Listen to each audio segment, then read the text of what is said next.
कहीं ना कहीं आपके जहन में ये सवाल होता होगा कि सर ये 1/2 को आधा क्यों कहा जाता। कि हमारे उस्ताद जब हमको नंबर देते हैं 9.5 देना है तो 9 1/2 लिखते हैं, इसका क्या मतलब है? ये आधे को 1/2 क्यों लिखा जाता है? अगर आधे को 1/2 लिखा जाता है तो फिर 0.5 यानी 0.5 को फिर आधा क्यों कहा जाता है? ये आपके जहन में जो सवाल हो गया आज तक, आज के बाद वो सवाल सवाल नहीं रहेगा, आपका सारा की सारा वो क्लियर हो जाएगा। सबसे पहले तो समझते हैं कि 1/2 को ही आधा क्यों कहा जाता है। तो 1/2 ये कसर है। 1/2 का मतलब होता है कि मिसाल के तौर पे एक रोटी है, आपको नजर आ रही है एक रोटी है, हमने एक रोटी को क्या करे दो हिस्सों में डिवाइड कर दिया, दो हिस्सों में तकसीम कर दिए। तो एक रोटी को दो हिस्सों में तकसीम कर दिए, तो इसका मतलब हम इसको ऐसा लिखेंगे कि ये जो एक रोटी थी इसके दो हिस्से हो गए। 1/2 मतलब कि एक रोटी के दो हिस्से। तो इधर भी 1/2 लिखा जाएगा, इधर भी 1/2 लिखा जाएगा।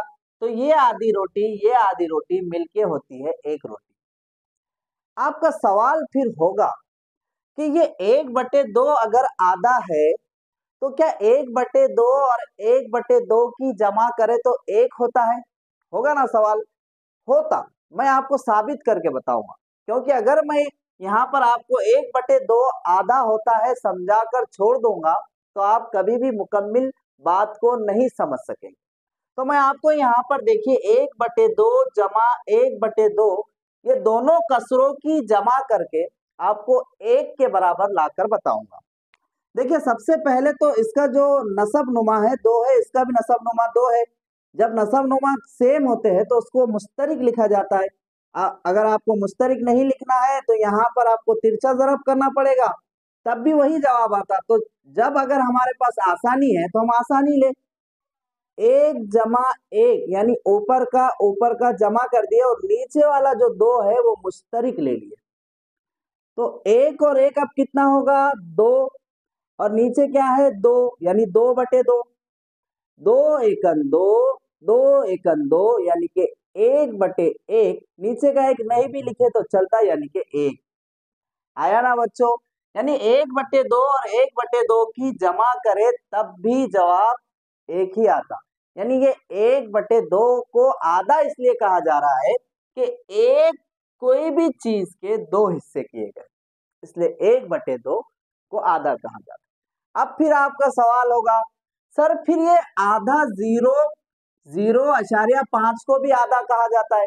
देखो 1/2 और 0.5 दोनों बात एक ही है।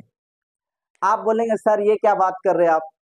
मैं आपको बताऊंगा कि देखिए 1/2 ये कसर की सूरत में है और 0.5 ये आशार्य की सूरत में। हम आपको बताएंगे कि अगर ये 1/2 को हल किया जाए तो उसका जवाब 0.5 ही आता है। जैसा कि इसका मतलब क्या है मालूम है? कि हमको एक को तकसीम करना है 2 से, यानी कि यहाँ पर जिसको तकसीम करना है वो छोटा है और जिससे तकसीम करना है वो बड़ा है। तो हम क्या करते हैं यहाँ पर लिखते हैं, देखिए हमको 2 से तकसीम करना है 1 को। तो 2 से 1 को तकसीम करना है तो देखिए 2 के पहाड़े में तो 1 आने वाला नहीं है, तो हमको इस 1 को बड़ा बनाना पड़ेगा, बड़ा अदद। तो बड़ा अदद बनाने के लिए यहाँ पर 0 लगाना पड़ेगा। तो यहाँ 0 लगाने से पहले हमको जवाब में 0 लगाना पड़ेगा, यहाँ पर 0 लगा सकेंगे। आपको ये तकसीम का जो है तो मालूम है।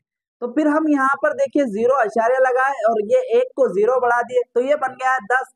अब 2 के पहाड़े में 10 आता है, कौन से मुकाम पर आता है 5 के, 2 पंजे 10 और ये पूरा पूरा तकसीम हो गया और बाकी रह गया 0। तो देखिए 1/2 को अगर हम तकसीम करेंगे तो उसका जवाब 0.5 ही आता है। तो इसलिए इसको भी आधा कहा जा सकता और इसको भी आधा कहा जा सकता। ये इसको जब हम हल करेंगे तो ये कसर अगर आशार्य की सूरत में आएगी तो 0.5 आएगी। अब फिर बोलेंगे सर हमको 0.5 और 0.5 को जमा करके बताओ और इसका जवाब 1 लाकर बताओ। लाकर बताता हूं। तो देखिए 0.5 और ये 0.5 ये दोनों की जमा करते हैं तो 5 में 5 मिलाए तो होते हैं 10, 10 का 0, हासिल का आया 1, 1 में 0 मिलाए तो 1, 1 में 0 मिलाए तो 1, ये आशार्य का आशार्य 1, यानी 1.0 मतलब के 1। इसी तरीके के वीडियो देखने के लिए जुड़े रहिए मैथ विद जावेद सर के साथ। हम जल्द ही सेमी इंग्लिश के भी वीडियो लेकर आएंगे।